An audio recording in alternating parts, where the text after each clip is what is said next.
Eng yeni korkunçluk avazlık eser Ayol Alvastı'nın oyunu. Birinci kısım. Men turayotgan bu yeza shaharga to'lim yiroq bo'lib, kichik mashinaga o'ltirib mansam, oz deganda 2 soat atrofida aran degudek yezimizga kelib, ya'ni yezimizdan 1,5 soatdek mangandan keyin kanat eg'iziga kelatdik. Texmi hayron qolarlik shuki, bizning kanatning atrofi to'lim jimjit va qoqosliq bo'lib, bu yana mushunda kanatning bog'liqini kanat kishlaridan boshqa hech kim bilmaydi. Mana hashpashdigicha uyimga kelib, opamni o'xshagan bir vaqt g'izosini yegandan keyin yotoq uyimga kirib, telefonimni chiqarib, o'zim eng yaxshi ko'radigan tarixiy asarlar salonidan qo'rqinchli asarlarni anglashga boshladim. Har qitim o'zim yolg'iz maktabda zerikib o'ltirganimda, mushunda qo'rqinchli asarlarni anglab, yuragimdagi ansizlik tuyg'usini bosatdim. Qo'rqinchli asarlarni anglab o'tib, naq o'ttirdagi kulminatsiya nuqtasiga kelganda, tuyuqsiz derazdan kuchli kirgan shamol men yotgan uyning eshigini ichib o'tdi. Gerçi hozir yoz vaqti bo'lsa-mu, kech taraflarda to'limi so'g'oq bo'lganlik uchun o'rnidan turib, shini yepib o'tish uchun shik oldiga kelganimda, tuyuqsiz oldi tarafdagi qoznaq uydan chiqayotgan sap-seriq, paqroq nurga ko'zim tushib qoldi. Va qiziqish ichida nur chiqayotgan tarafga qarab yiqilashdim. Nurga yiqillashgan sari badanimni bir xil sovuqlik qoplab, attikanlarimdan tortib o'rlab ketdi. Bayıq Seriq Nur bilan ikkimizning oraliqi 2 metr chiqaganda, Seriq Nur bo'lsa birdam o'chib, birdam yo'rib, ko'zlarimni olachakman qilishga boshladi. Nurga yaqinlashgan sari uningdan yo'rayotgan nur borgan sari suzlashib, uning o'rnini qop-qora, uzun chashliq, oppoq kiyim kiyib olgan, men orqasini qilib o'tirib, nimlarnidir g'o'chiriltib yeyotgan bir ovoz anglandi.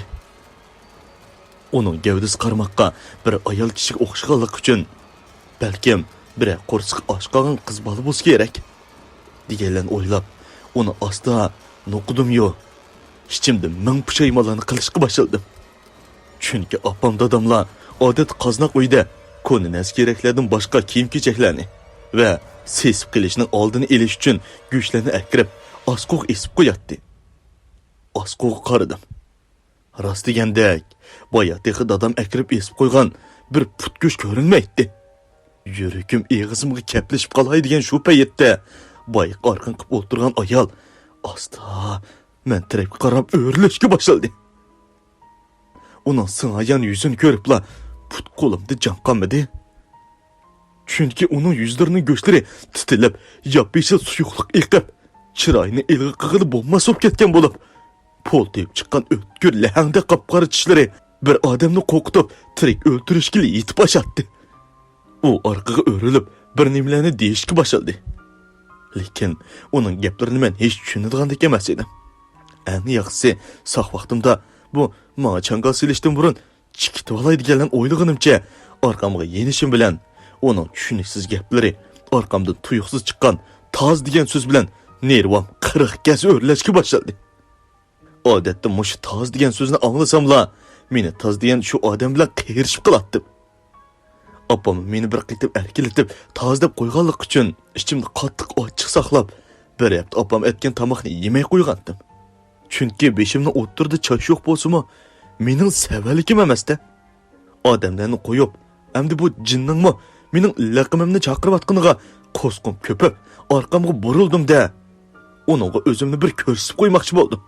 U bo'lsa, hech nimani qaytiq olmagandek, qo'yning pochig'ini g'ajash bilan oldirash edi. Uyning ichidan chiqayotgan bir xil ichigan go'shtdek qonsiq puroq va bir xil sovuq mudhish havo ehtimol kallamni tizgilab qo'ygan bo'lsa kerak. Eshikning yenidagi kaltakni qo'limga oldim-da, uningga yiqilishim bilan to'satdan orqamdan birsi qo'limga esilganicha meni tortib etmoqdi. Orqamga qaradim. Orqamdagi bu kishi boshqa bir bo'lmasdan dal mening opam edi. Opam eg'izimni qo'li bilan to'sib sirtib chiqqan edi. Keyin Voy canım balam, nima ishlarni qilib yuraysan? Sana jon lozim emasmi? U o'ynashadigan narsa emas. Erim yaxshi, boyi o'tib ketdi. Bo'lmasa bu chaqqicha. U g'ajilayotgani qo'yning emas, sening pochiqang bo'lib qoladi. deginicha ko'zlariga o'lashgan yoshlarni aram besiq turib, titragancha oldimda turardi. Uning zodi qandoq bir maxluq ekanligini, nemishqa bizning uyga keladiganligini bilolmay, opamdan uning zodi paydo bo'lib uning zodi nima uchun paydo bo'lib qolganligini so'rashga boshladim. Opam bo'lsa hech undimasdan, "Jinim bolam, sen de xo'shib ketay. Bunda qishlarga aralashmagin. Sen faqat o'qishingni yaxshi o'qib, atgan tomoqlarni yeb, ketsi uxlaganda eshikni chin taqab uxlasanglar, boshqa qalaymqan odamlar bilan aralashmasanglar bo'ldi. Sendan o'tinay bolam, bularni so'ramagin. Senimi Qodir akangning o'g'lidek." degenicha so'zni ichiga yutib etdi. Opamning bu bir eg'iz gapi yuragimdagi bu maxluqqa bo'lgan qiziqish o'tini texmi kuchaytirib o'tgan edi. Ichimda nurg'un chigish xiyollar bo'lganlik uchun ishlarimni tugitib, uddul Qodir akamning uyi tarafga qarabmadim. Qodir akamning uyi tarafga yaqinlashgan sari yana shundoq so'g'uq va betbo'y ilqi maxluqdan chiqayotgan puroq to'xtamay burnimga purab ko'nglimni oyintib o'tadi. Xuddi orqamda birsi bodek, yelkam shunchalik ig'ir holatda bo'lib, qadamlarimni o'zimga moslashmagan holda shunchalik ig'ir tuyulishga boshladi. Mana Qodir akamning uyining bo'sog'isiga shunchalik uzun musobalarni bosgandek ig'ir qadamlari bilan kelib to'xtadim va shishni qiqishga boshladim. Lekin hech bir eshik ochilgandek emas edi. Bir vaqtda shishni xuddi birsi menga ichib berayotgandek, eshik taqalgan yerga ilib qo'yilgan to'mir o'zligidan ko'tarilib, eshik ochilishga boshladi. Shishning datlashib, ko'nrab ketgandek ig'ir, g'art qilib ochilishi va boyla texi yo'roq ochiq turgan havoning birdalla sovib qorong'ulashib ketishi bu o'yga bo'lgan gumonimni texmi ig'irlashtirib etdi. Asta hamma uylarga qarag'ash, Qodir akamning ismini to'xtamay chaqirdim. Odam yo'qligini jazmlashtirib, orqamga yenishim bilan o'ylimga yedin. Beshimning ustida bir qattiq kulganicha uyning to'rishlarini ko'tarib o'tay deb qolgan edi. Uning kulgan ovozi to'limi jarangliq bo'lib, xuddi bir ayol va bir erning ovozi aralashib, odamni shunchalik beorom qiladi. Beshimni ko'tarib qaradim-yu, qo'rqinimcha vaqirib etdim. Beshimning ustida qapqar uzun chochliq, hiyliqqa ayol maxluq men qarg'incha turadi. Uning chiroyini ombar uyda ancha aniq ko'maganlikim bilan, mana amdilikda uning eg'izdan to'xtamay tomchilayotgan qon tomchilari oppoq kiyimimni qizilga bo'yab etgan edi. Uning yuzlari u yer bu yerlardagi parcha-purat go'shtlarni hisob qilmaganda qoradab ketgan so'ngak g'oltida bo'lib, menga qarab ichilgan eg'iz ichida tishlari ushliqqa haridek o'tkir va zich qoplangan bo'lib, men o'zimni ilib ketishim ulgurmasdan u men etilib kelganicha bo'ynimda qattiq birni tishildi. Yo'q, yo'q! Men vaqirg'inimcha ko'zimni ochdim.